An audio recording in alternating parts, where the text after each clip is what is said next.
Okay, let's unpack this.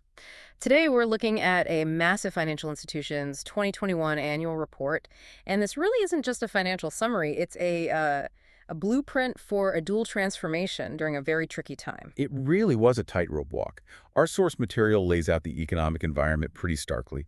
Brazil's economy grew, sure, about 4.6%, but inflation, the IPCA hit 10.06%. That's a huge number. Right. And high inflation always triggers a response.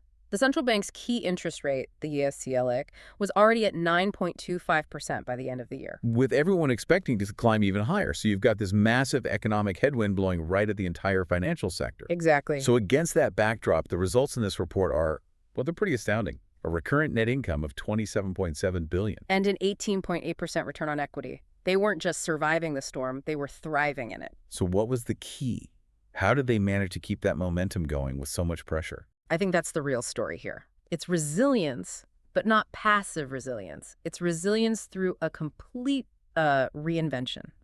They realized they couldn't just add a digital layer to the old bank. They had to become a tech company. They had to start thinking like one. Fast, agile, and customer obsessed. And that's the part that really caught my eye, the remodeling of the entire corporate skeleton. So let's dive into that cultural shift first. It really started at the very top, right? It did. With a planned leadership transition to a younger executive who immediately renewed and expanded the executive committee, it went up to 12 members. And that expansion isn't just about adding more seats at the table. No, it's critical. It signals a deliberate break from siloed thinking.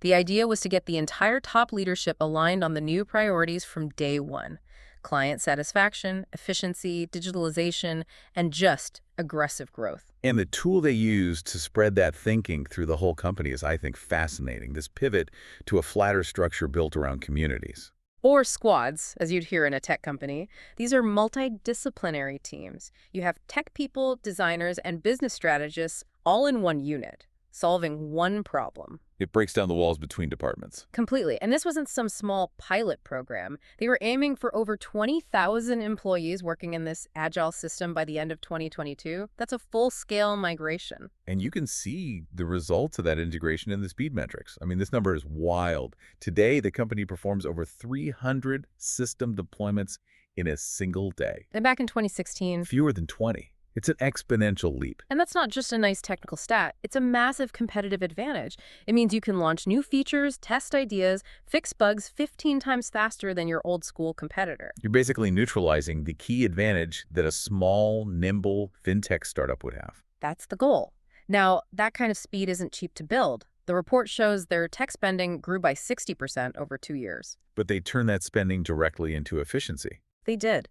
They achieved the best efficiency index in the entire sector, 44.0% consolidated. In simple terms, they're spending less to make more money than anyone else. Which creates a virtuous cycle, right? Yeah. That efficiency frees up more capital to invest back into the transformation. Exactly. A huge chunk of that investment went into their core infrastructure. They partnered with AWS for a long-term cloud migration, getting their systems off of older mainframes. And they were strategic about it. Hmm. The goal was to modernize 50% of the platform by the end of 2022.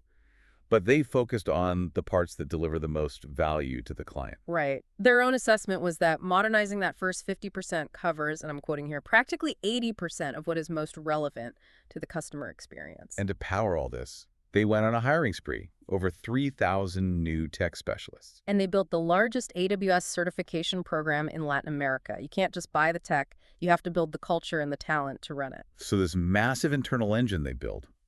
Let's talk about the explosion in growth that it fueled. Here's where it gets really interesting. This next part honestly shocked me.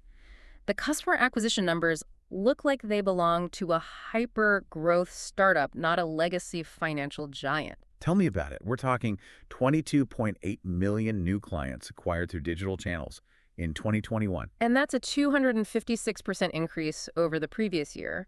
When you see a jump like that, you know the internal agile shift is actually working. But what's interesting is they didn't just go all in on digital and abandon their strengths. They call it their phygital strategy. Physical plus digital. It's about letting the customer choose. You get the same quality of service whether you're on the app or you walk into a branch. And a lot of people still want that option.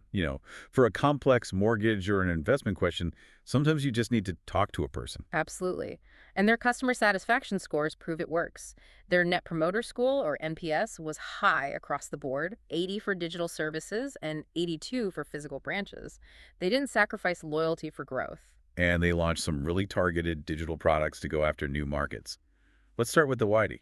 Itaú is their digital bank. It's designed for a younger crowd, no fees, very straightforward. It grew to 14.6 million clients. And here's the kicker. 86% of those clients were totally new to the company. They weren't just cannibalizing their existing customer base. No, it was pure market expansion.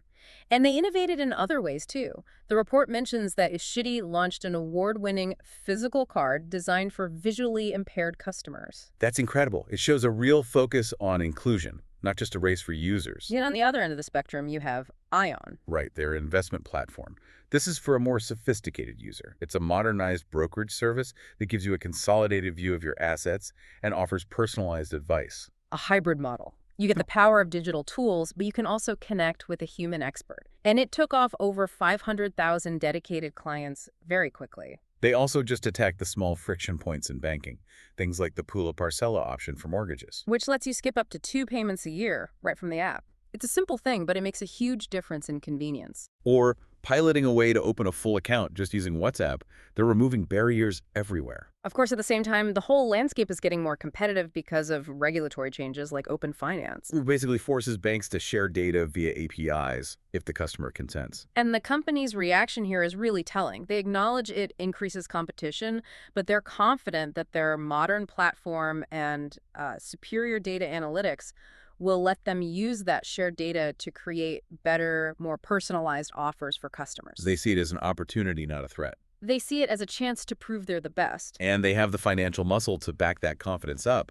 Their total credit portfolio grew to over $1 trillion. An 18.1% increase driven heavily by retail lending, especially real estate, which saw a record origination of $46 billion in individual credit, a 128% jump.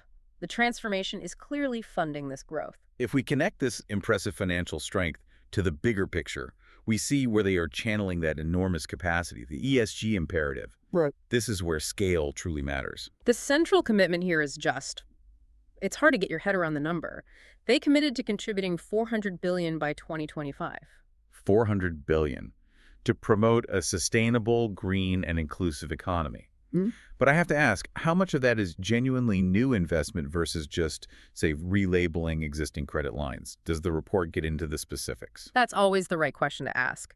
The report frames it as a commitment to contribute that amount and uses very specific tracking criteria, like issuing new sustainability bonds or financing certified green construction. So by the end of 2021, they'd already allocated $170 billion toward that goal. So it's tracked and verified. And it's backed by some hard climate targets. Yes, the big one is becoming net zero in their entire credit portfolio by 2050. And they're leading by example. The report notes that 100% of the energy they consume in their own operations has come from renewable sources since 2019. That gives the net zero pledge a lot more credibility. It does, and you can see the mechanisms they're using. They issued a $500 million sustainability bond on the international market, which was a first for a Brazilian issuer. It combines both green and social targets. And they're using their financial leverage to target specific environmental hotspots. I saw they mentioned the Plano Amazonia. Right, a collaboration with other private banks. The goal there is to enforce zero illegal deforestation in major supply chains like the beef industry and to support a sustainable bioeconomy in the region. So it's moving beyond just corporate charity. It's using the power of lending to impose new environmental standards. Exactly. And at the same time, they're pushing the social and inclusion side through microcredit. The numbers on lending to female entrepreneurs were really strong. That portfolio grew 31%, reaching $11.5 billion. And their specific microcredito program, which offers small loans from $400 up to $21,000, found that 59% of its clients are women. So it's a clear, targeted effort to expand financial access. And this all ties back to their internal culture. They've set very clear, measurable diversity goals for their own workforce. They're aiming for 35% to 40% women in leadership roles. And 27% to 30% Black employees across the organization by 2025. The transformation is digital, it's financial, and it's demographic all at once. So what does this all mean? I think what really stands out is the deep link between their internal efficiency and their external capacity for growth and impact. They started by transforming their culture into agile squads. Which drove incredible speed. That speed led to explosive customer growth and sector-leading efficiency, which saved billions. And those savings are what fund both the massive ESG pledge and the next wave of tech investment. It's a completely integrated, self-funding transformation. It's a masterclass in using scale to drive change, really. Which brings us to a final thought. We saw that they have developed tools to rigorously measure the climate risk sensitivity of their entire credit portfolio. Supported by that 2050 net zero target. This raises a final provocative thought for you. When a financial institution of this size develops the internal tools to assess every single borrower's climate risk, how long will it be until the financial sector stops just managing that risk for their own balance sheets? And instead starts actively enforcing and requiring detailed, verifiable climate transition targets from all of their major corporate clients. When the metrics become the mandate, that's when you see irreversible change ripple through the entire economy. And that pressure from capital providers might just be the most powerful force for climate action we see in the next decade. If you want to dig into the details behind that transformation and the governance backing these huge commitments, you can review the annual report we shared. Thanks for joining us for this deep dive.